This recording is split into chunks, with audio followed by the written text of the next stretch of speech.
Good evening and thank you for joining us for the Sausalito Marin City School District Candidates Forum.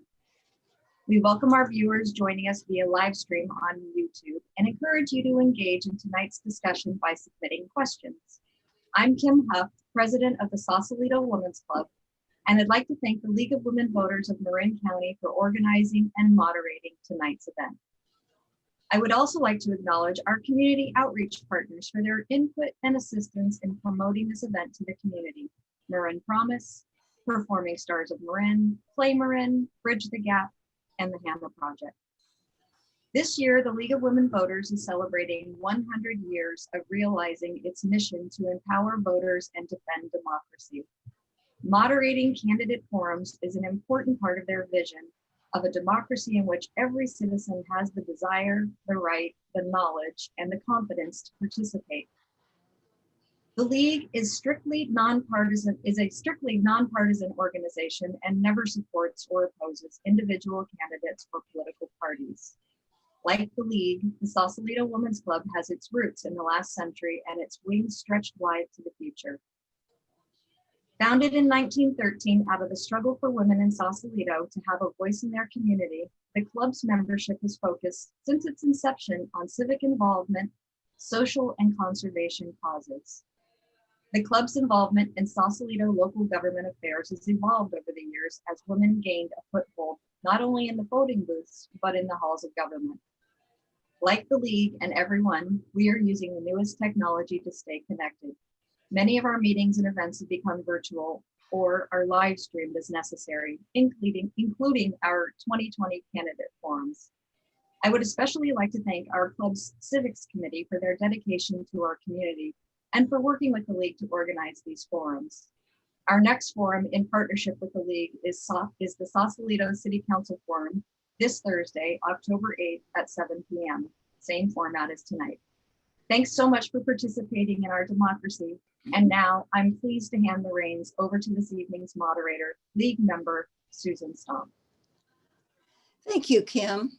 I'm Susan Stomp, a member of the League of Women Voters of Marin County and your moderator for the evening's forum.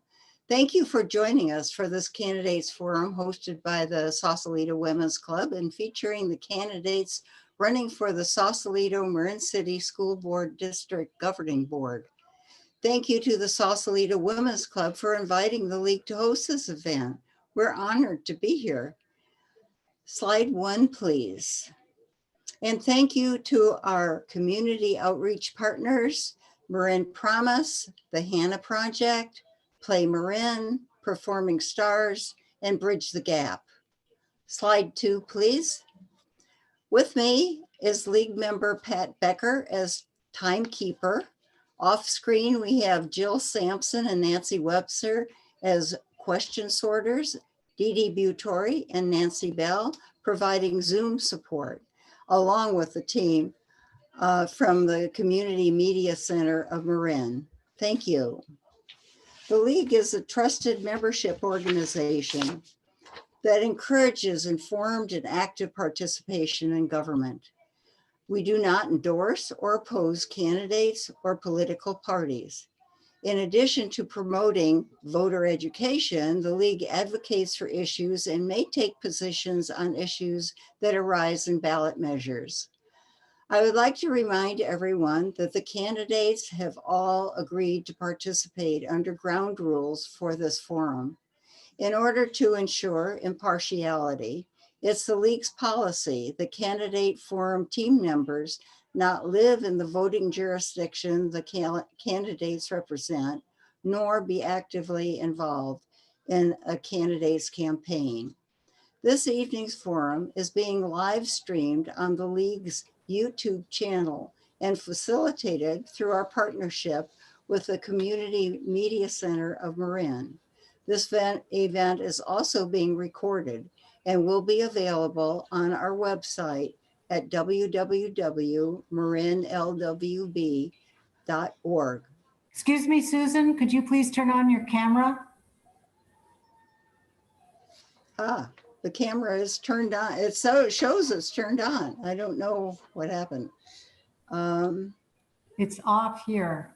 I'm asking you to start video. There it Yeah, goes. okay, there it's back on. I don't know why it did that. Anyway, um, this is being live streamed through the partnership with Community Media Center Marin, and it's being recorded for broader community access. A gavel to gavel production will be rebroadcast on CMCM TV's Channel 30. The days and time will be posted on the League website. I would like to briefly explain the role of the timekeeper and question sorter.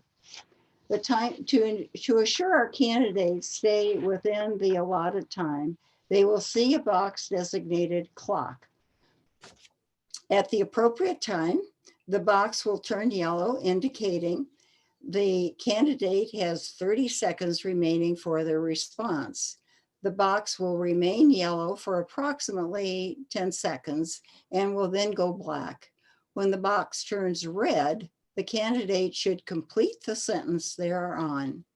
You and the audience may submit questions to the email address that's displayed on the screen, which is smcsd@marinlwv.org anytime during the forum.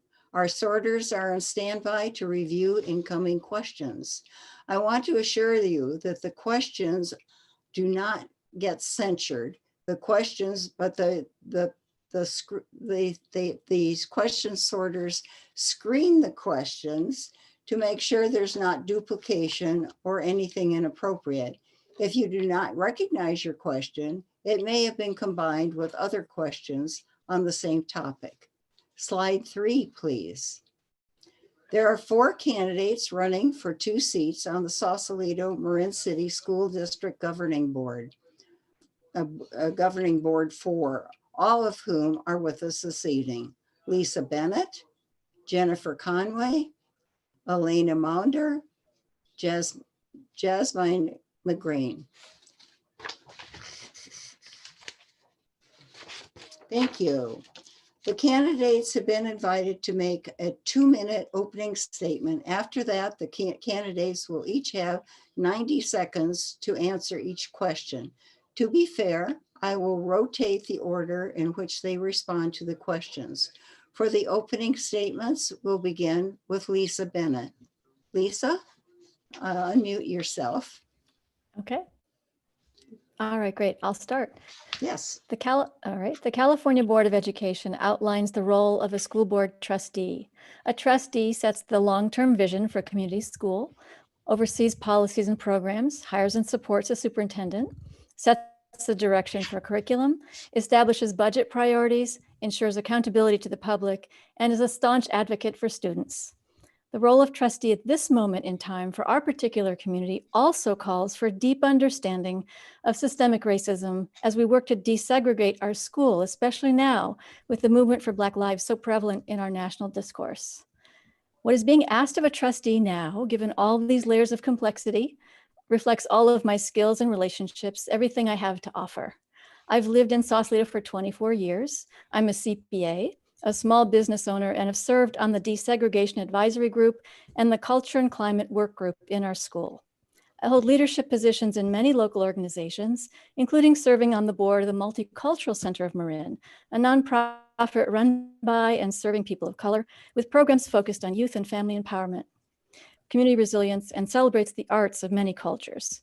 We have the support of the Marin County Office of Education for our innovative and holistic approach to serving and empowering youth. I enter this role with clarity, free of the burdens of lawsuits and conflict, free of the toxicity of years of disputes and obstruction. I represent the clean look forward, the unencumbered voice of reason. I will serve all of our children, regardless of the community where they live. I understand that in our school, diversity is nothing without inclusion, and that to unify is not necessarily to heal. I'm running for the board because I'm deeply committed to the process of unification and believe in the vision of a unified 21st century school that creates generations of citizens with cultural, linguistic, and racial awareness to lead us forward. I believe that a great school is absolutely possible for us here, and I have and I will continue to work toward a school that will make us all proud. Thank you. Thank you. The next is Jennifer. Go ahead. Good evening, everyone, and thank you for the Sausalito Women's Club and the League of Women Voters for hosting us all this evening. My name is Jennifer Conway, and I'm a longtime resident of Marin City, where I live with my husband, Joe, and my 5th grade daughter, Brooklyn. I've served as co-president of the Parent Council at Willow Creek Academy and have been a director on the Willow Creek Foundation for many years. I also work full-time as the Chief Customer Officer at Waggle, a startup in Sausalito. I've been deeply engaged in our school district for more than 5 years, attending nearly every school-related meeting. And over that time, I've made it my mission to understand the issues surrounding our schools and to make sure that the community does too. Gathered information, I've shared it with the public, and I've called folks to attend when it's critical that we hear the full voice of our community. I've been credited for bringing a diverse set of voices to the table when there are important discussions being had. I'm running to be part of creating what will be a model for successful integrated public education. I have deep experience and understanding of our schools that will enable me to hit the ground running, and I feel uniquely qualified to serve on the board, considering this experience, my ongoing participation, and my commitment to engaging the community in the critical conversations and decisions about our schools. Some of the strengths that I will bring to the board: unmatched depth of experience and involvement, time and energy invested in the schools in our community, knowledge that you can trust to be a steward of equitable public education, the more than $10 million district budget, and if passed, the $41.6 million bond funding for facilities improvements. I'll bring strong, longstanding relationships with leaders in both communities, including Sausalito City Council and Marin City Community Service District and the Willow Creek Academy Board. And I'm a parent of a student in our district, and I have actual skin in this game that none of the other existing board members have. I think it's incredibly important perspective to have on a school board. I appreciate you all being here to participate in this event tonight, and I hope that I can earn your vote and your support. Thank you. Thank you. Next is Elena. Unmute yourself. There we go. Thank you. My name is Alina Monder, and I ask for your support to serve as trustee of the Sausalito Marin City School District Board. I'm a parent, a concerned, 3rd-generation Marin City resident, and a nurse.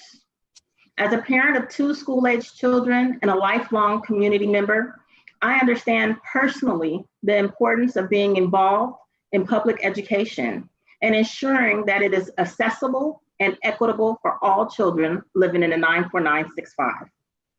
As a concerned 3rd-generation Marin City resident, I understand the disparities that exist between the communities and schools. As a person who lives in Marin City, but who serves on the Willow Creek Academy Board, I have experience of bringing stakeholders from both communities together for the betterment of our kids. As a registered nurse, I am uniquely qualified to lend my knowledge, skills, and expertise to ensuring student safety during this pandemic. My education and training will serve our district well, keeping kids safe and crafting policy to help address students' health needs post-COVID-19. I have served as a member of the Willow Creek Academy Board, and so as a board member, I have been also a member of the Unification Task Force, a member of the Desegregation Advisory Council, and served on the joint board study sessions for unification. As a concerned parent and citizen, I, along with Jen Conway, spearheaded learning hubs for youth having challenges at acclimating to distance learning acclimating to distance learning. My name is Alina Monder, and I ask for your vote for this election. As a parent, concerned citizen, and pandemic first responder, I am confident that I will use my love for all children, commitment to the community, and knowledge of health and wellness as a trustee of the Sausalito Marin City School District. Thank you. Thank you. Yasmin. Hi, I'm Yasmin McGrain, a 16-year Sausalito resident. I've been active in our local schools since our 2 kids were in preschool, now middle schoolers at Willow Creek. I know there are many things we need to get done: desegregation, closing learning gaps, but none of that will happen if we don't first come together as one community. The us versus them divisive rhetoric is holding us back. The students are paying the price. Can't we leave our sides and meet in the middle? Focus on the students, the teachers, our school. Does this sound too idealistic? It's not. We have capable, caring, intelligent people here. We have resources and resourceful natures. We have what it takes. We just need a board that wants to go there. I have the experience to be on that board. I'll bring trust, built over years of volunteering, coaching, serving on committees, working with both principals, our superintendent, and Marin County education leaders. Fiscal experience. As a former vice president of internal audit at Bank of America, I will keep the board transparent and on budget. And I also have experience in coming together. I grew up in a biracial family. My father is from Pakistan, my mother from Switzerland. They suffered prejudice and immigrated to escape it. Taking me to Virginia at age 8, an English language learner in a segregated school district going through busing. Yet I experienced that district come together. I saw caring people celebrate their differences and all rally around our local high school soccer team. Sport helped bring that community together, and we can do that here. Sport, food, and art are all vitally important to the education of kids, all reasons to rally together in one big unity tent where all sides are heard. I'm Yasmin, and I'm Yas for Unity. Thank you. Thank you. Now we'll go to the questions. And the first question will be answered by Jennifer. And it is, during the pandemic, how do you balance the needs of students to be in class with the needs of everyone, the students, staff, and families, to remain safe? Would you reopen as soon as the law and local guidelines allow, or to be more conservative about it? Jennifer? That is an excellent question. I think speaking to what Alina mentioned, the Marin City Community Learning Hubs that the two of us worked with a number of community partners to establish, I believe there are especially some children that absolutely need in-person learning support no matter what the conditions of the COVID cases in our community, and we have that set up today. I would advocate to open the schools as long as there was a hybrid model and allowance so that folks who are not comfortable for whatever reason, if they have people at home with immunocompromised or preconditioned, these types of things that make them very vulnerable. But I believe it is important as soon as possible that we open the schools and that we are giving that in-person learning support, that really nurturing environment. We make that available for the kids who need it as soon as possible. Thank you. Alina. Hi, is it possible if you can repeat the question? Sure. During the pandemic, how do you balance the needs of students to be in class with the needs of everyone, the students, staff, and families, to remain safe? Would you reopen as soon as the law and local guidelines allow, or be more conservative? Yeah. So I think it's very important for children to return to campus. It is where they would have, they would be in the best environment for learning. Yes, Jen and I were behind opening up the community learning hubs, but the community learning hubs doesn't necessarily take care of our most vulnerable children, right? The community learning hubs are there to monitor the child while they're interacting with school by video. However, some of our children have educational plans that they might need someone on a one-on-one basis. And so that the best place for that would definitely be on campus. So I am for opening up schools as soon as we can. I want to also make sure that we do it responsibly, that all staff are safe, all children are safe. And so, that comes with training, that comes with, making the right decisions for ourselves, as teachers and staff, and as parents on whether or not you want to have your child to return.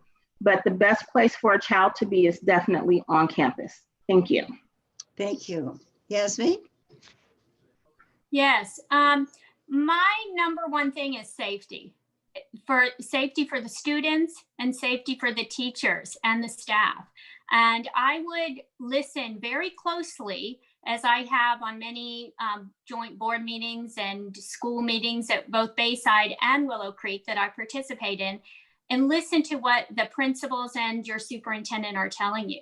And what I've learned since COVID hit is each school, Bayside and Willow Creek, responded differently, but really had a lot to teach one another. Unfortunately, we're not at one unified school yet. But Bayside responded really quickly and learned how certain kids, our most vulnerable kids, were starting to fall behind. And the learning loss was growing and growing each day, each week. And so they put in a 3-tier system to help make sure that the certain kids did not fall behind, with academic coaches responding with a daily check-in and a weekly check-in.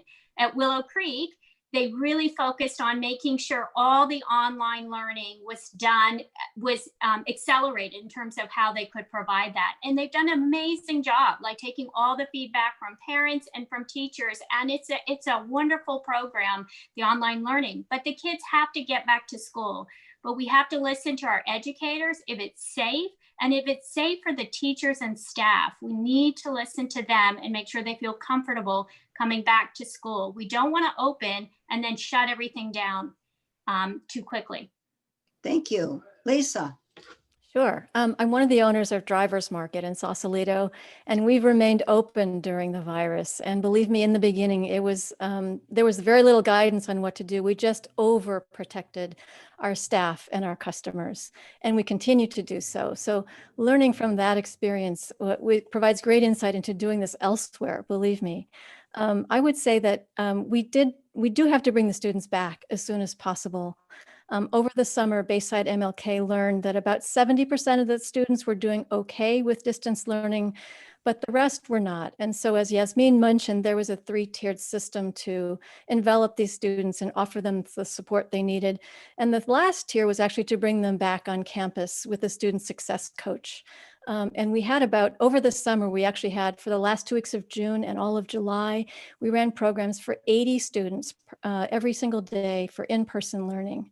And that was a partnership with the HANA Project, and it included summer bridge program for TK students. It included a program for special ed students. So we were trying to make sure that we mitigated learning loss as much as possible.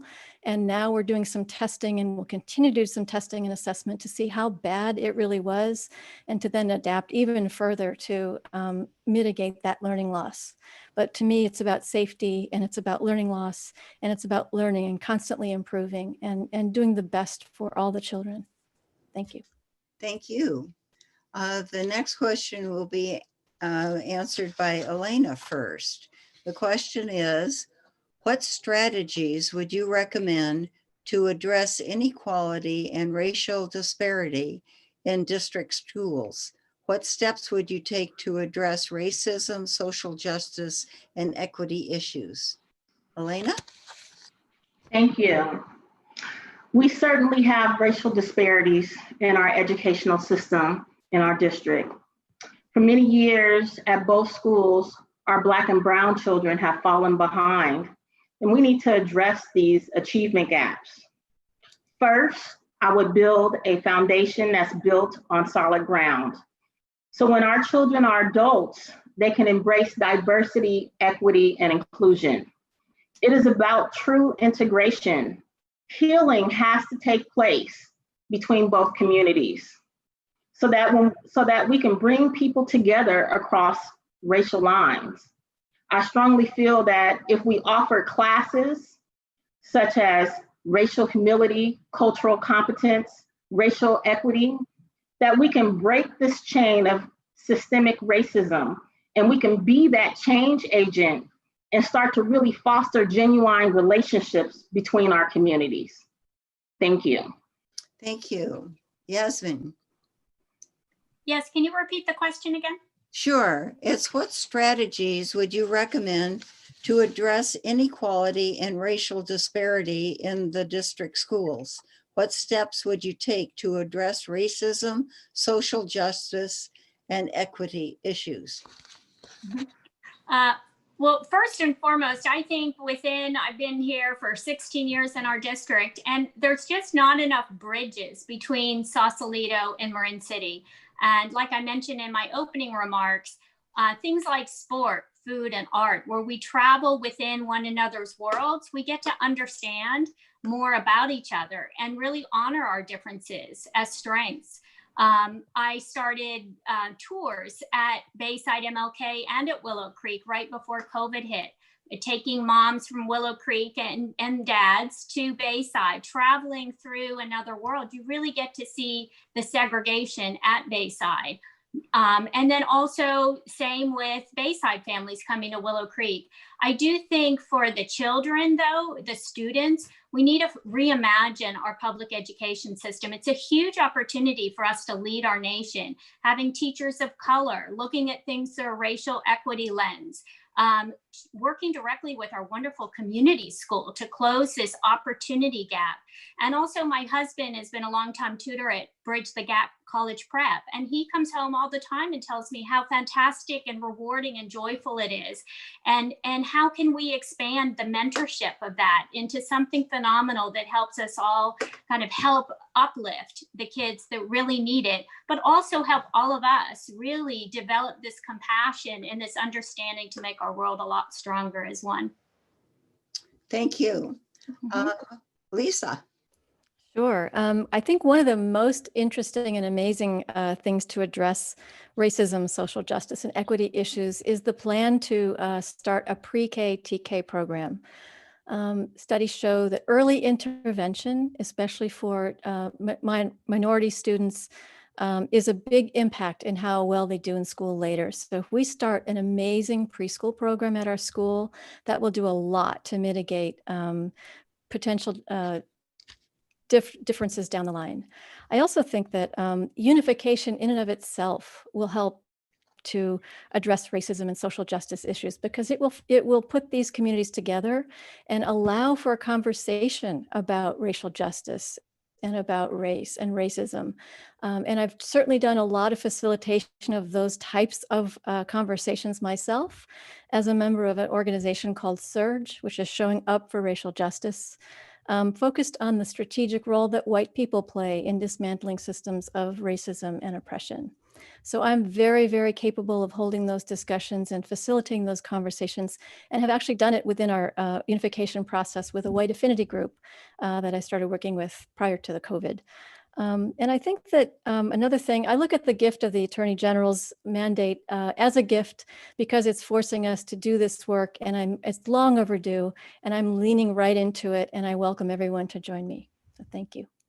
Thank you. Jennifer, you're next. Yes, this is a great question. Thank you. I think along with the things that, especially I think Lisa, your reference to unification being, an inherent part of this path that we're on, there's a number of things that we need to work on in the way that we teach our students. Some examples are that everyone in the school needs to demonstrate a mindset that all children have equal potential to succeed, to learn and achieve. We need to have high expectations of our struggling students and provide more support in a more nurturing environment for them. Implementing things like restorative justice and restorative practices in the school that will keep them in the classroom and engaged, and really just focus on making sure that that is the norm. In the curriculum, there are things like adopting practices and traditions that support students in developing their own positive racial and cultural identity, in weaving both social justice and climate justice content throughout the curriculum and the activities of the school. I believe one of the other candidates spoke to having diverse faculty. It's very important that our students see themselves reflected in people of leadership, right? Whether it's in administration or in the teaching staff, we need to work. We're not, we've got a lot of opportunity to improve in that area. And we need the full faculty and staff to be mission driven, right? This is a rare and wonderful opportunity that we have to create a model for public integrated education that doesn't exist. And we need everyone that's involved to be really in it for the mission as much as anything else. I think really passionate and committed. And thank you, that's it.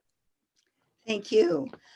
Before we go on to the next question, I just want to remind our viewers that you can submit questions to smcsd@marinlwv.org. The next question will be answered by Yasmin. First, what are you each recommending as a healing solution between the two schools and unifying the students from both campuses? Yasmin? Yes, well, it would start with getting together in more easy, comfortable ways. You know, a lot of the 10 or so years I've been going to board meeting after board meeting has been really contentious. You know, there's been a lot of anger, rightfully so. And it just, people have not, like I keep going back to, we just don't have enough time to get to know each other. And so I think a part of that healing is really having casual environments. So there's nothing like going to, when my son Finnegan plays in at both schools, they come together, the kids, and play sports. You know, we're high-fiving families that you normally don't travel in your day-to-day with, and you really get to know each other. I think things like, you know, when we come together, having a new school name, having a fun mascot for the kids, having a marching band, a student government, things where they can roll up their sleeves and get to know each other. I know when I went through desegregation and busing, that's what the visionaries did. They used sports to bring people together. I would use sports, art, and food. Food is shown in our school meals program. It's brought people together, but also we have a strong arts community in both Marin City and Sausalito. We need to use it as a bridge to help people to learn about each other and get to know each other. Thank you. Lisa? Sure. I think that there's two major ways to see healing solutions in our community. One is to embrace restorative practices. And I know that both schools embrace restorative justice. And what that means is that there is an acknowledgement of harm done. There is a plan to atone for the harm done. And then where needed, there's a larger involvement of the community around those impacted, and that there's a sort of an opportunity for everyone to heal together. It's not like a punishment-based system. It's a very transformative system. And I think that the students are certainly embracing this system. And I think that the adults could do as well. I mean, another thing I'm thinking about is transformational conversations. And this is something that I teach through Surge. These are conversations from the heart where we call people in, we don't call them out. And you leave space where both both people in a conversation don't necessarily assume that they're right about everything, but we're both interested in coming together to find where we align in our values and where we can learn from each other. And I think those kinds of conversations can really transform an entire community. So thank you. Thank you. Jennifer, you're next. Could you please repeat the question for me, Susan? Sure. What are you each recommending as a healing solution between the two schools and unifying the students from both campuses? Got it. So more focus on the students. I think we have a huge opportunity to build excitement and momentum for the children at both of our schools for this new school that they're all going to be a part of. They're going to be on a level playing field, equal for the first time. I think throughout history, there's been feelings of less than from both schools, and there's been this strange competition. But I think through unification, we are going to have that melt away, but we can build up, even starting today, to generate excitement for our kids about what's to come, because it truly is incredible and exciting, and they will be, you know, all on the same playing field, all together finally, and all with I think everyone feeling like they're getting special treatment, right? Because they are. Everyone's going to get this special treatment and part of the new school. I see through organizations like Play Marin, they're already in many ways like connected with one another across the schools. They're playing sports. So there's already a relationship, foundational relationship in place.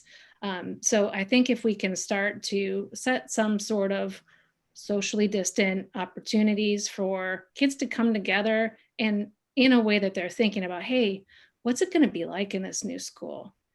Let's get excited. Let's learn a little bit about one another before we're actually in it, and just build some positive momentum while we're in the final stages of unification. I think we have a great opportunity to do that. Thank you. Thank you.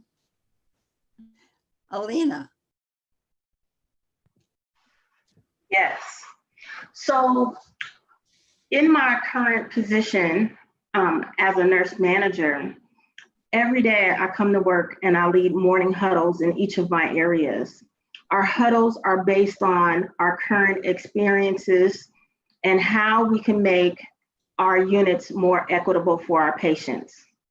And so I think it starts with conversation. I think it starts with open dialogue. I think it starts with building relationships. It's important to meet with students because they have a lot to offer. They are constantly thinking of, how can I be appreciated for my amazing talents? How can I be appreciated for my culture? And so it starts with building confidence in them. It starts with having these conversations with one another so that they're appreciating one another. I also think that what we need to do is have diversity consultants, equity consultants on campus constantly, engaging with our staff, engaging with our students. And so we want to make sure that our discussions are led based on how does racism show itself? What are our fears and concerns? And we should be able to do this, have this conversation, not with the children, but with staff and with parents. It's important that we start from the beginning, start these conversations from the beginning. And from there, we can work on improving. Thank you. Thank you. The next question will be answered by Lisa first. It's from the audience. I'm confident that all 4 candidates are dedicated to racial equity in our school system. As a parent with 2 children enrolled in our public school district, I would like to know how each candidate intends to develop and promote academic excellence within the new unified school, and how their experience in our public school system speaks to that. Lisa? Wonderful. Well, the great news is that our community has been working on a comprehensive education plan for months. And I was on one of those committees involved in that plan, the Culture and Climate Committee. And I wanted to mention some of the things that we've come up with to ensure that we have an equitable education for all. And we would like to have the students to have the opportunity to envision the school that they would like to have together. And we'd like to do that with consciousness about English language learners and students with disabilities. And even for the students who don't even read yet, we would offer them the chance to do this by looking at pictures and sharing what their vision is for a school together. We'd also like to have a site equity action team at both campuses to evaluate curriculum, teacher training, and other issues of the school instruction through a lens of equity. And we also believe that we should hire educators who reflect the cultural diversity of the student body. And so that's a basic recommendation that came from our culture and climate workforce.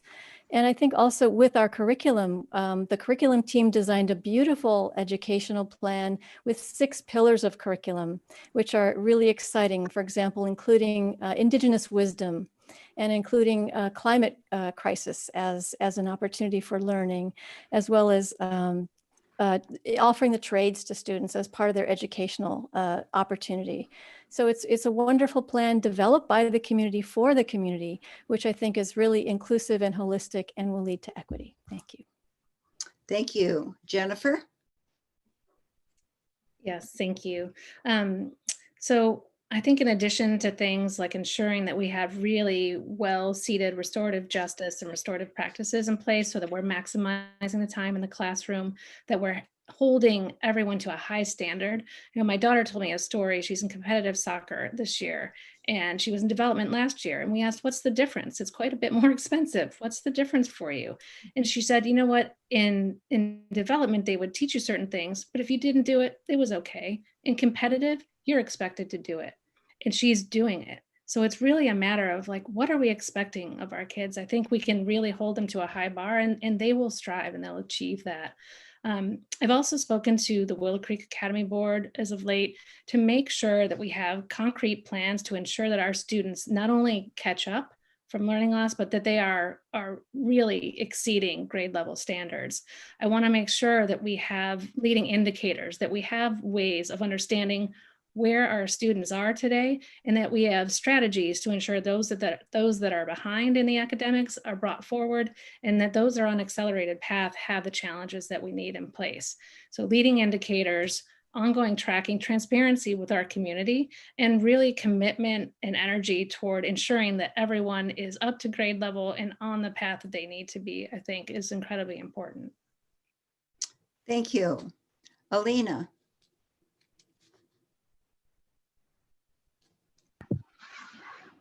Yes, can you repeat the question for me, please? Yes. I'm confident that all 4 candidates are dedicated to racial equity in our school system. As a parent of 2 children enrolled in our public school district, I would like to know how you intend to develop and promote academic excellence within the new unified school, and how your experience in our public school system speaks to that.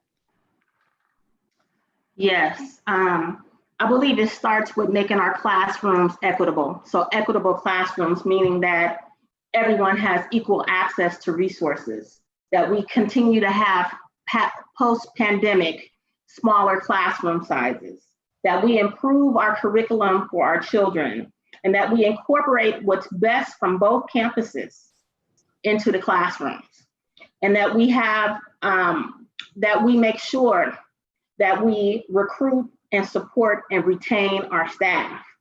I think a part of promoting academic excellence is making sure that we have stability in our schools. Right now, we don't have that stability. And so we would have to really lean forward and create a stable learning environment for all of our children.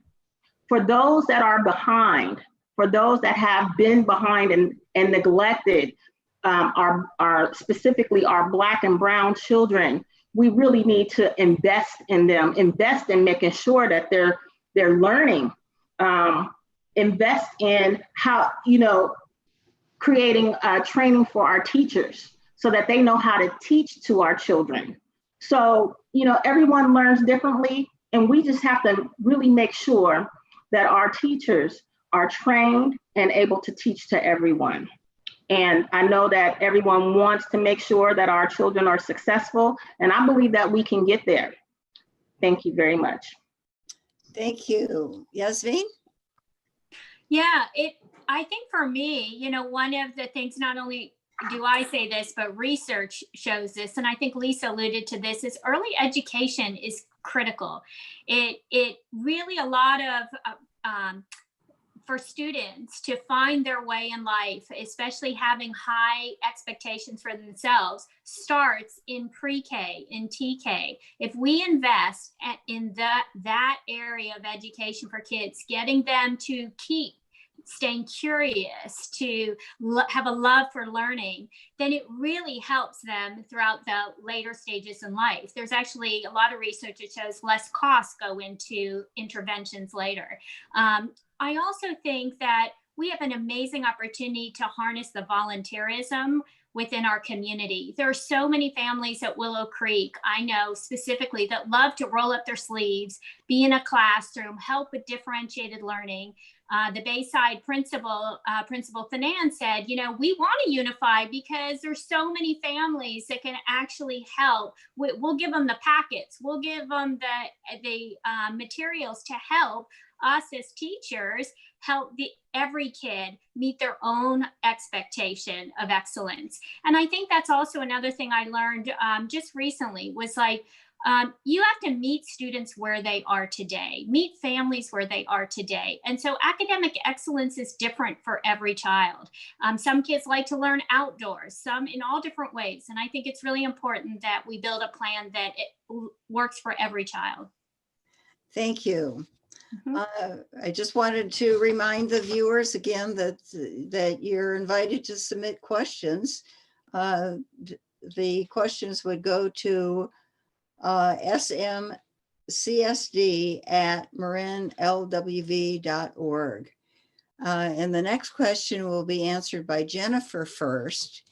And it is, what are the reasons for your support or opposition to Measure P?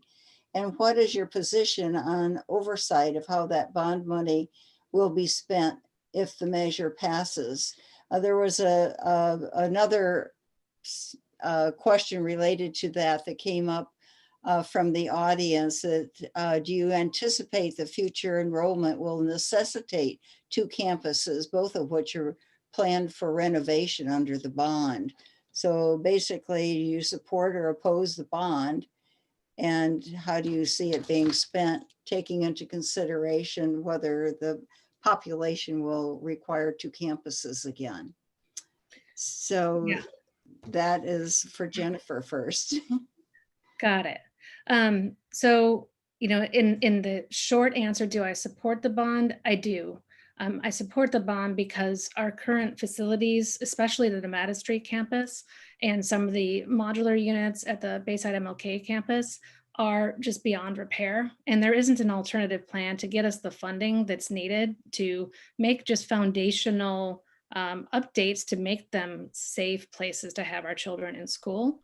So I definitely believe that we need this money, and we need to make these fundamental upgrades to our school facilities. I will say I have some concerns, however. My first is for the residents who are in a financial hardship at the moment, both because they could be on a fixed income or they've been affected negatively with income loss from the pandemic. I've talked to a few of my neighbors, and they feel really like, you know, they're being taxed out of their homes is the term I've heard here. And, you know, it's not something that I've paid so detailed attention to until recently. And I looked up the tax bill. There are 24 line items that are on the tax bill, at least in my neighborhood in Marin City. And this would be a 25th line item, while a relatively small item, you know, for many people, it all adds up. And when you're on a fixed income, if you had income loss, it's really concerning. So I'm concerned from that perspective. I'd want to make sure that we, and I believe that we are able to do this, that we focus the bond money, on things that need to get fixed and not nice to have projects. Thank you. Okay, Alina. My stance on the bond. So I really strongly feel that this may not be the best or most appropriate time. Why? Because we're in a pandemic. As a nurse manager working in the health field right now, 7 months in this pandemic, there is so much uncertainty.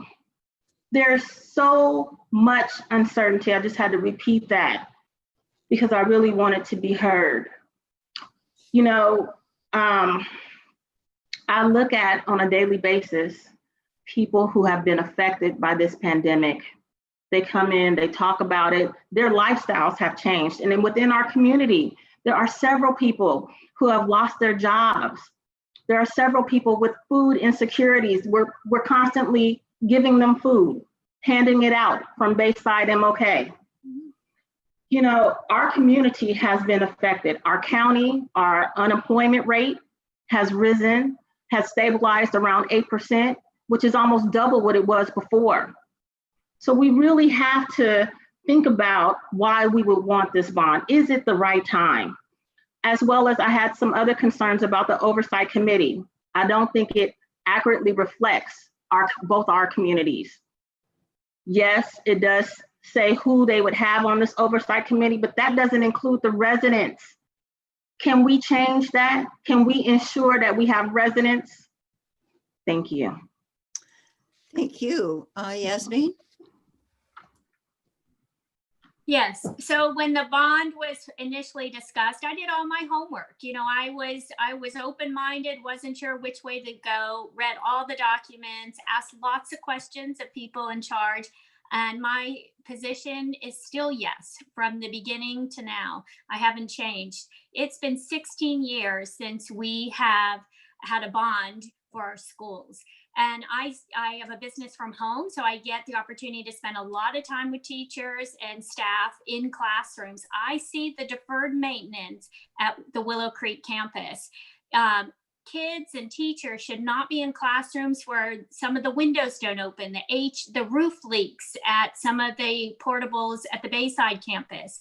The HVAC doesn't work. It's not just for the maintenance alone, which is a huge part of the bond. We need to make sure that our campuses have accessibility to disabled students and teachers. But there's also the opportunity to delay the actual bond going into effect. So you'd have more of a pandemic recovery before they actually draw on the bond. And the entire amount doesn't even have to be drawn on. So I've run the numbers, I've looked at everything, I've talked to a lot of people across the community, and I feel strongly that we need to invest in 21st century schools if we really are going to be a district that says all the kids matter. Kids that come from a disadvantaged home, that are our most vulnerable, should have a robotics lab, should have roofs that don't leak, just like across the rest of Marin County. Thank you, Yasmin. Lisa.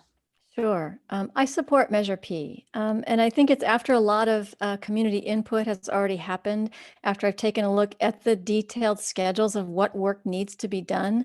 And I've looked at the timing of the payments and the impact to people on their tax bills. So we've done a survey, and in that survey, 85% of those responded that there should be local investment in school facilities. And similarly, there should be work on both campuses and improvements to classrooms on both campuses. And that's the plan. And as far as accountability, there would be an oversight committee, which would essentially be an audit function. And there would also be independent audits. And so the numbers would be accounted for. But more importantly, there would be a lot of community input on the priority for the work to be done. Already there has been a way to organize the type of work that needs to be done in tiers. And the first tier includes things like capital repairs, code compliance, ADA improvements. The second tier includes health and safety in outdoor spaces. And tier 1 also includes replacing the 7 modular classrooms. So some of this stuff is essential to continue the safety and well-being of our students. So I don't think we can delay that. And I think it's really essential that we build a 21st century school and have the facilities match the curriculum and the staffing that we are building together. So it's essential that we do this now. Thank you. I ran out of time.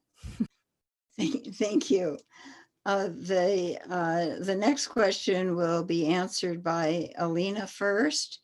Will the teachers in the newly combined school be unionized, especially since Bayside teachers are and Willow Creek are not? Alina?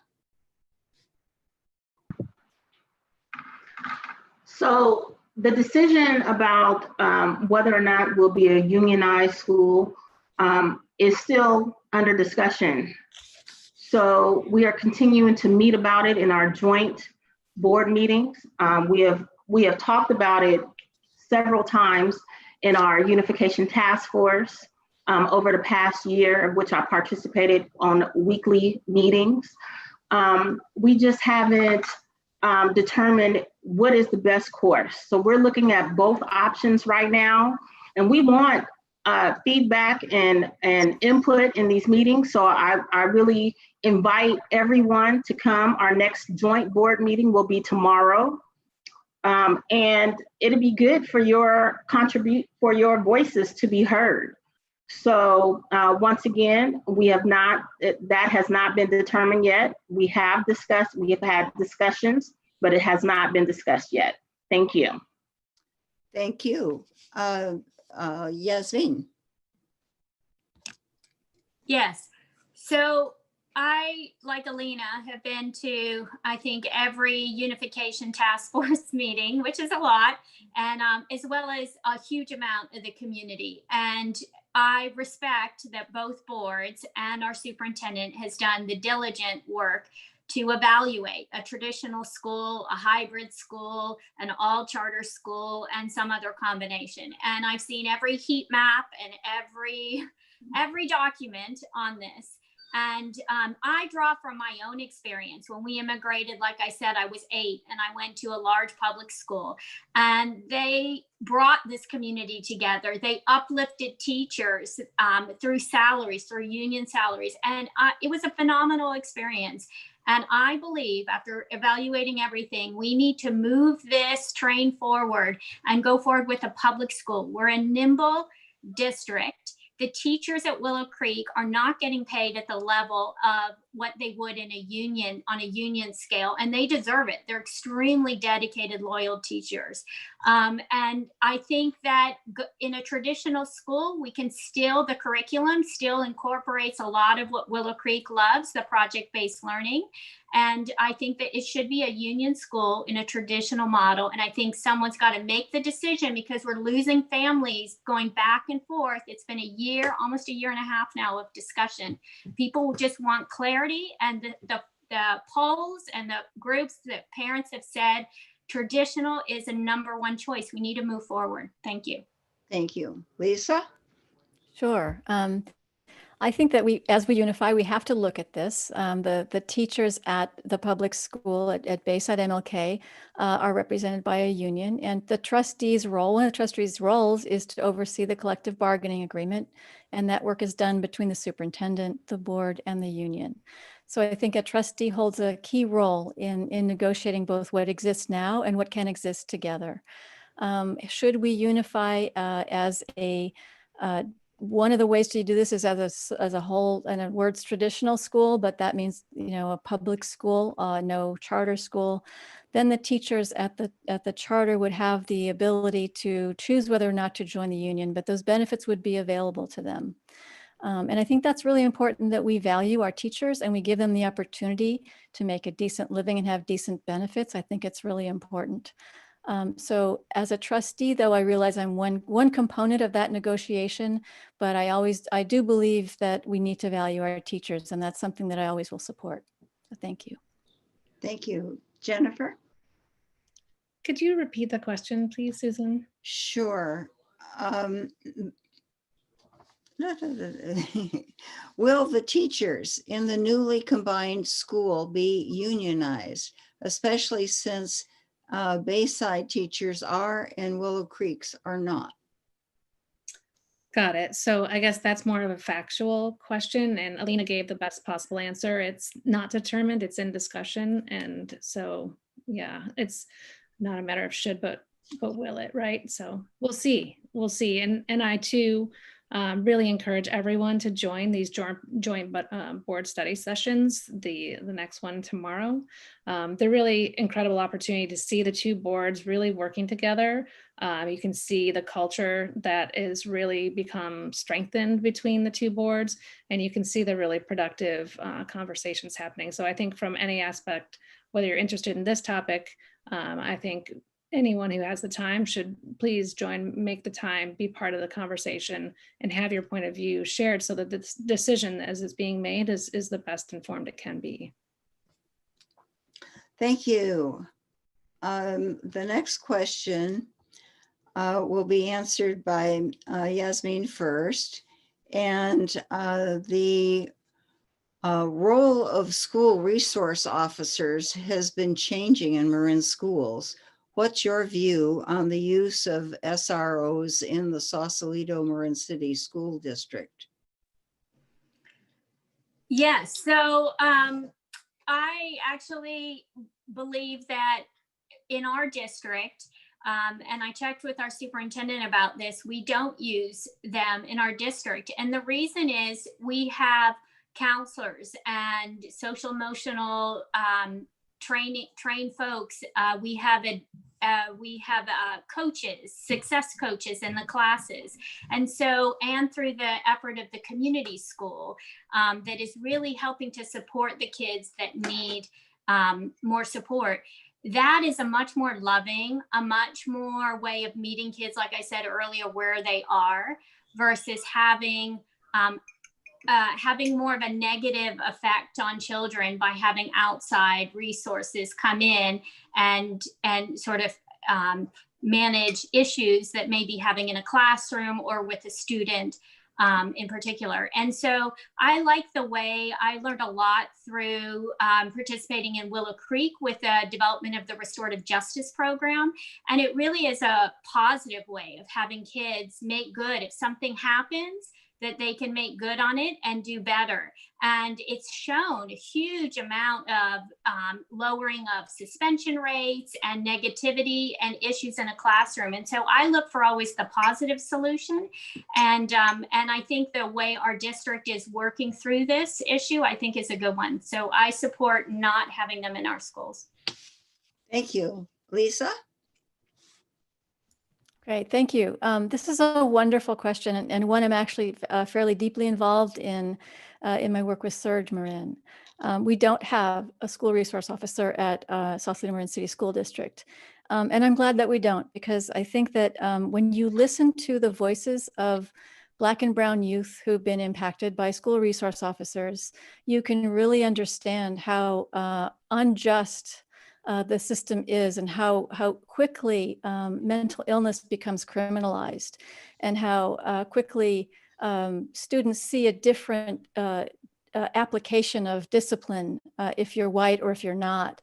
And it really is quite dramatic. And so we believe that instead of having law enforcement do some of this work, we need to have trained mental health professionals in the schools providing the support to these students. There's no reason that law enforcement needs to be doing some of this work. I think that we can have much better support and much better outcomes with professionals trained to do this and whose life's work is this, instead of, for example, a child who might be suicidal being hauled off in handcuffs to another facility to seek treatment. I don't think that's right. And I think we need to look at that. So thank you. Thank you. Jennifer? Thank you. Yes, I too agree that school resource officers is not something that would be healthy to have in the environment. I'm also glad that that's not something that we have in our district. I think it's important to look for other ways to create healthy relationships between our community, our children, and our local law enforcement. But a school resource officer is not typically a strategy to build a healthy relationship. I agree. Restorative practices, we all have talked about from one question to another, restorative justice, and making sure that we have the appropriate amount of school counselors who are trained in trauma-informed, interventions, and can really help when students are finding themselves in a bad space and are having a hard time, that we've got someone who's skilled and trained to help deal with that, and to just make sure that we resolve things and get the student back in class learning. Thank you. Alina.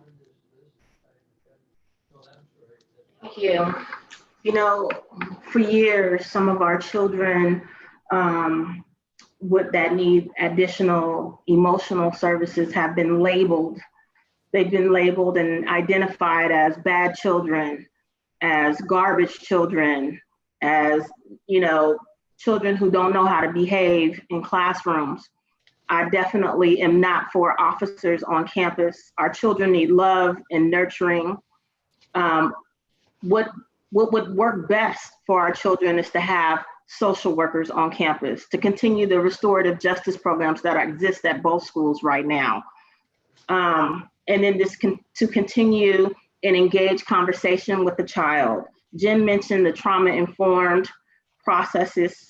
Our children, we don't know what's going on in their household. Many of them have come from one-parent homes. Many of them come from homes that are ran by their grandparents and not their parents. Some of them have witnessed the most horrific things.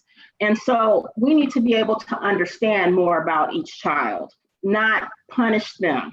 And so I am definitely not for having officers on campus. Thank you. Thank you.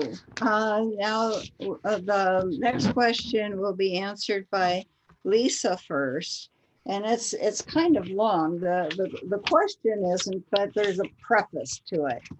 The joint board study sessions discussed convincing reasons why the traditional school format is the governance structure of least risk in unifying the schools and is also least complex to implement. It was also determined that the traditional school format would not limit project-based learning or any other educational options available charter schools. Do you support moving forward toward unification under a traditional school format with an elected school board, or do you prefer continuing to study the charter or hybrid format with an appointed school board? And then please explain your reasoning for your answer. Lisa, you're first. Thank you. That is a long question, but I appreciate the background information. So the Unification Task Force was made up of board members of both Willow Creek and Bayside MLK School. And they did do a heat map on different options for the structure of a new school. And the one that had the least heat, meaning the least complexities, the least financial uncertainties, was one traditional unified school. I tend to respect the work of the Unification Task Force. I heard last night they met 26 times. So I really think, I trust that the work that they did was thorough and well vetted, and I trust that they really challenged each other to come up with these recommendations, and that was one. And I think that one of the things we have to remember is that we are being elected for a reason. We're going to be responsible for public funds, for public education. And I believe that that is essential to understanding what kind of governance structure we need. I believe we're running, this is an election for a reason. And I would be cautious about any other form of governance that did not involve people running for this office and for the community to weigh in and vote on who should be there. So thank you. Jennifer? Yes, thank you. Now, although not completely decided yet, I agree from what I heard in those conversations that the traditional model for the new school is the best solution. And I think one of the things that is important for our community of parents, especially those at Willow Creek or those who had aspired to attend Willow Creek because of the charter, is to understand that there isn't anything that can't be brought to bear in the new school because it's a traditional school. We have the same opportunity to have project-based learning in a traditional model. As Superintendent Garcia has said, the bureaucracy is usually the thing that gets in the way of bringing really cool things to the curriculum, and he's not interested in bureaucratic processes. He's interested in creating the most amazing world-class school that we can possibly have, and that we bring the best from both schools. And absolutely, the project-based learning techniques that have been employed at Willow Creek have been incredibly successful, and the commitment, I believe, is there to bring that to this new school. So I think there are conversations about how do we really make this transition and the execution of the vision of the new school something that retains the full community. But as far as the structure of the school, I do support a traditional model. Thank you. Alina.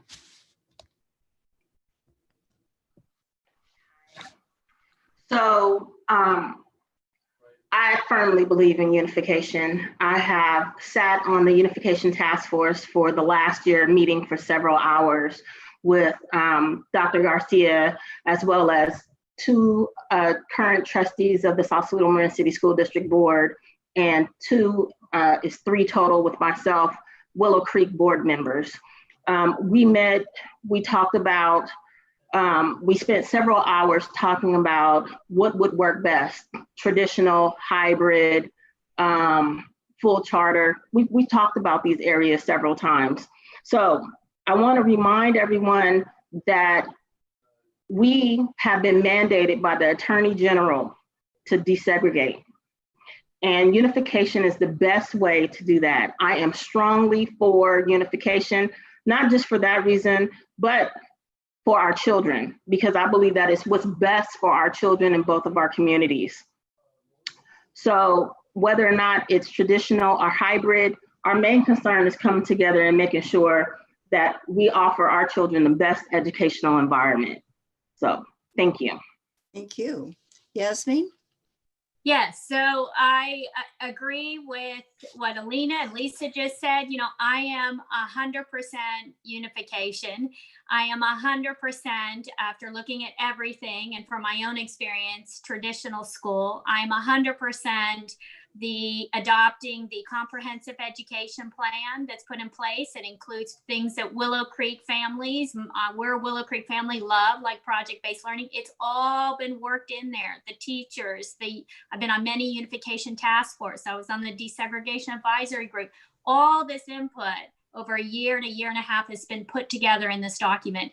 And what I think why people are holding on a group of people to a charter is because everybody needs to want to have a place in the new future of this unified school. And what I am all about, the reason I launched my campaign in the middle, is to open up this huge unity tent. I did it when I brought the Conscious Kitchen, a healthy meals program, from working with Bayside to Willow Creek. A lot of people said it was impossible, but through 10 months of working with everybody had a role. Everybody unanimously voted after 10 months for this program. And it's the best program across both schools, the most collaborative, sustainable program. That's what we need to do with unification. Make sure everybody has a role in this. I met with Nuri, who's on the FIT group. That was the first thing I did when I announced I was running, because he's so smart. He can be part of this role. Everybody has a role. We just got to put people in the places where they're passionate about. Thank you. And this will be the last question, which is another one that's kind of long, but it came from the audience today. And we haven't had much on the economics and budgeting issues. Once all the students are combined between Willow Creek Academy and Bayside MLK, there will be less than $25,000 of funding available per student. The district currently spends $54,000 per student at Bayside MLK to provide the broad array of special services necessary to support students in need. How will the reduction in per student spend impact students of the greatest need? How will the reduction in per student spending impact students with the greatest needs? So that will be Jennifer first on this last question. You know, that is an excellent question. And one of the things that I don't think we've seen in the right amount of detail yet in the unification process is, what does this combined school budget look like? Like, what are the staff that we need to support the school, the teachers and staff and everything, and model that out so that we know truly what are we really looking at? I think, you know, currently Bayside MLK, yes, it has a very large per student amount of funding, but it's a very small school, and you can't scale with 115 students, I believe they have, and but you need to support a full TK to 8th grade school with the same amount of administration and facilities management and everything.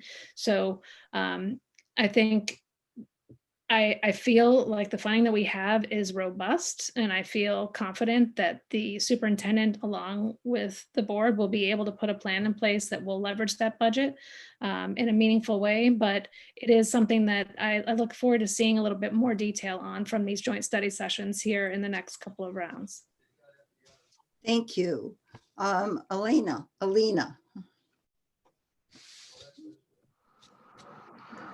So that's correct, Jen. We have not completed our discussions about budget yet. And so we don't have our final numbers on what it would look like. what I can say is that as a trustee, we have to be fiscally responsible and manage our budget in order to ensure that all of our students are taken care of, to ensure that all of our students are learning, that they have the appropriate resources. Combining our resources right now, I believe that all of our students will benefit and that we'll have enough resources for them. I strongly believe that all of our funding that we have, combined with applying for additional grants, for some time we haven't been able to receive grants because of all of the divide between the two schools. And so now through unification, we're combining that effort. So not only will we be able to take advantage of the monies that we have, but we'll be able to add to that to ensure that all of our students are learning, are have the right resources to learn, and that our teachers are trained. That's very important to that as well. Thank you. Thank you. Yasmin? Yes, it's a great question. And because I've been an internal auditor at Bank of America, I know how to look for efficiencies and maximize every single dollar spent. I also was a business owner for 10 years, a local business owner with no debt, always making sure how to think differently. I think you got to come at it differently. When I looked at the combined budget and also individual budgets at Bayside and at Willow Creek for the last about 6 years, I looked at it. There's a category called services. And this is what I mentioned Nuri in the last question. There's a lot of Nuris out there that would help us identify how do we not outsource things as much. When we have this economies of scale by coming together, we can lower that services budget. There's also people who have degrees within our community now that will want to actually help do some of that work for our school. I also agree with Alina, and I know firsthand we're missing out on a lot of grant opportunities. When I ran the Conscious Kitchen, the Healthy School Program, there was a huge grant. Both schools, the teachers, me, and nutrition specialists, we all wanted to get, but there was a lot of resistance at the top. We could only get it as one district. So we missed out on that kind of money, and we won't when we're a unified district. And lastly is green. No one's mentioned the environment, but I'm running an environmental campaign, and I probably spent a fifth of what most people spend on elections by using recycled wood and a bunch of innovative ideas. We need to think about that as we manage our budgets. Thank you. Lisa? Sure. I would like to say that, we have not seen the final numbers because we don't know what the unified school is going to look like. But as a CPA and as an auditor, I know what to look for. And I've spent months learning the language of school finances. And I'm really happy to see that each time necessary that Robert puts out a community budget, which is in plain English, which I think is really important so the community can understand what the budget is all about. And I really welcome that as an effort to more transparency and accountability. One thing that's really kind of been a blessing in disguise is COVID, because it sort of matches the plan for our school to have about a 15-to-1 student to teacher ratio. And we've done that. And even by combining the schools, we've looked at how many classrooms we would need to uphold this guideline. And we have enough classrooms to do it. So what we have to look at is how are we using the money we have to fill the needs of the students we have. And for me, in a budget priority discussion, the needs of the children always come first. And so we will have some challenges ahead, but I'm definitely up for it. I've definitely had challenging budgets to manage, and I'm looking forward to working through this with the community and with the best interests of the children and honestly the staff as well as a priority. Thank you. Well, this concludes the question portion of the forum. Before the candidates make their closing statements, I'd like to share some key aspects of this year's election, particularly in regards to how and when you can vote. We are very fortunate to have an outstanding elections department in Marin, headed up by Registrar of Voters Linda Roberts.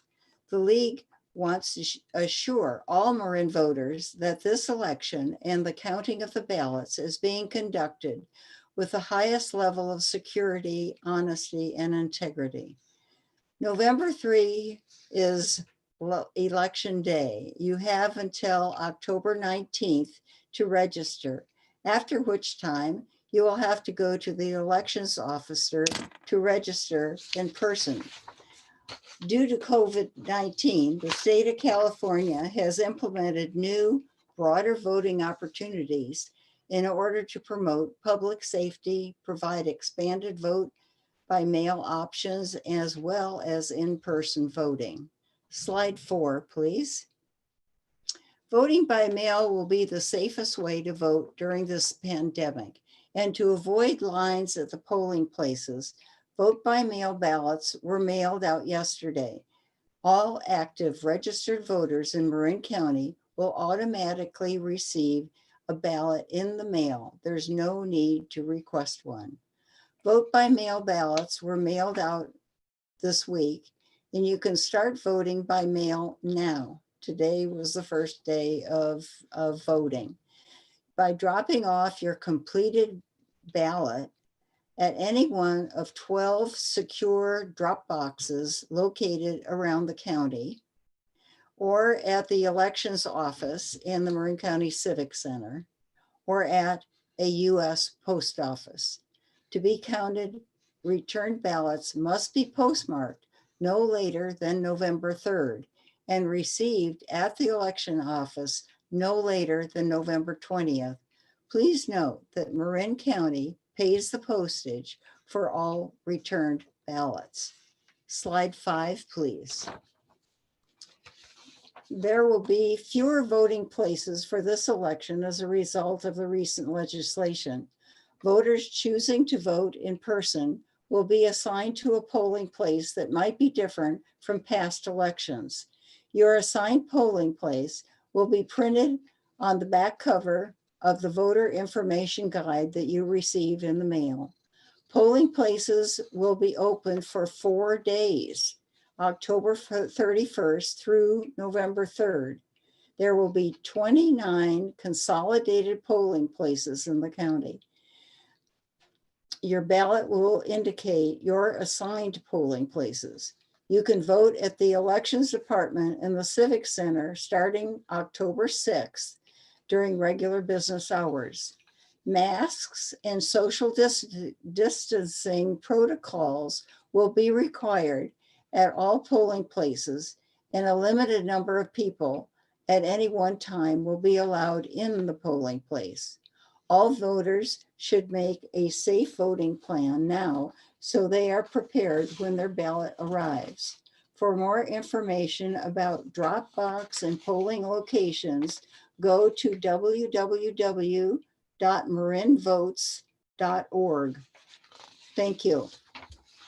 At the end of the forum, there will be a slide listing several additional websites that we recommend, sites you may check out for more detailed information.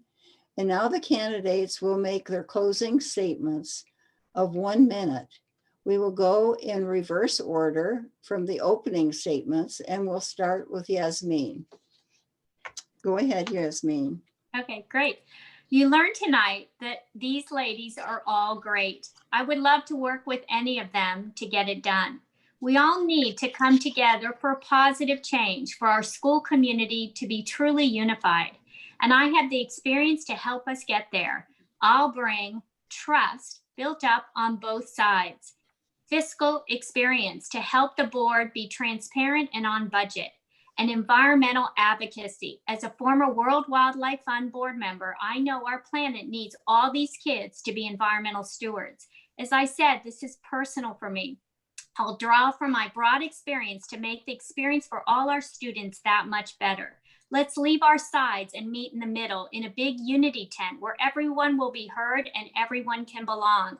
Let's learn from the past, but focus on the future, a unified future. I'd be honored to have your vote. Learn more at yazforunity.com. Yes for Yaz means yes for unity. Thank you.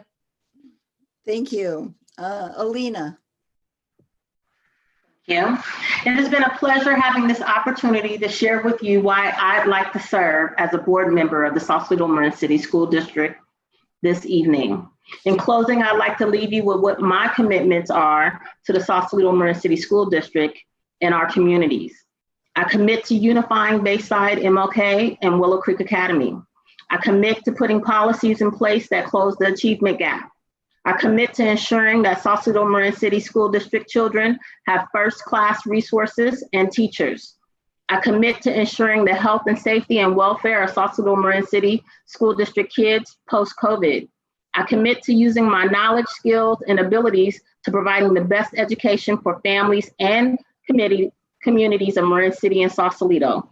I commit to do what's in the best interest of our children. On November 3rd, 2020, I ask for your vote to serve as a member of the Board of Trustees for the Sausalito Marin City School District. Thank you. Thank you. Jennifer. Yes, thank you everyone for the time you spent this evening, for the time you spent engaging in our community meetings, and the time you will continue to do. We really appreciate it. Just to close, the priorities that I have for our schools are to create a world-class integrated public school that provides an excellent, equitable public education experience for all the kids in Marin City and Sausalito, to ensure that we have accountability for excellent academic and social emotional development outcomes through academic and fiscal transparency, and to engage and retain the full breadth of our vibrant community of families in Marin City and Sausalito through the unification process and through the success of our new school community. I want to remind you of the strengths that Alina Monder and I will bring to this board. Unmatched depth of experience and involvement, time and energy invested in our schools in this community. Knowledge that you can trust to be a steward of equitable public education, more than $10 million district budget, and have passed the bond. Strong, long-standing relationships with leaders in both communities. And we really appreciate you looking out for us. JenandAlina.com is where you can go for more information. Thank you. Lisa? Sure. Our school district is having its first school board election since the California Attorney General ordered our district to desegregate last year. There's so much at stake for our staff, our children, our families, and our community at large to embrace the challenges of desegregation and healing and to create together a new, unified, integrated, and great 21st century school. I'm running for this position with the endorsement of over 200 individuals, as well as many organizations, including the Sierra Club, the Marin County Young Democrats, the Marin Professional Firefighters, and I'm the only candidate in this race endorsed by the Marin Democratic Party. I believe that our communities possess the wisdom, brilliance, and courage to make one school for all children. I know that we can make the news for the right reasons because we are willing to do the work. I will end with a quote from Nelson Mandela. Education is the most powerful weapon which you can use to change the world. I strongly believe this for all of our children, for all of us. This is why I'm running for school board. Thank you so much for your consideration. Thank you. That concludes our forum for this evening. Again, we'd like to thank our community outreach partners and the Sausalito Women's Club. The partners, Marin Promise, the Hannah Project, Pay Marin, Performing Stars, and Bridge the Gap. Thanks to the candidates for participating, and to Pat Becker for timekeeping, Jill Sampson and Nancy Weber for question sorting, and to Nancy Bell and Ann Wakely for Zoom support. And special thanks, especially to the team at CMCM TV. We could not have done this without them. A video of tonight's forum will be posted on the League's website in the next few days. Slide 6, please. For more information about the election, the candidates, and the ballot measures, visit the League's website at www.marinlwv.org and click on the Voter's Edge logo. There are some additional recommended website. Thank you. And thank you again for joining us tonight, and most of all, for voting. And thank you, Susan, for excellent moderation skills tonight. Thank you.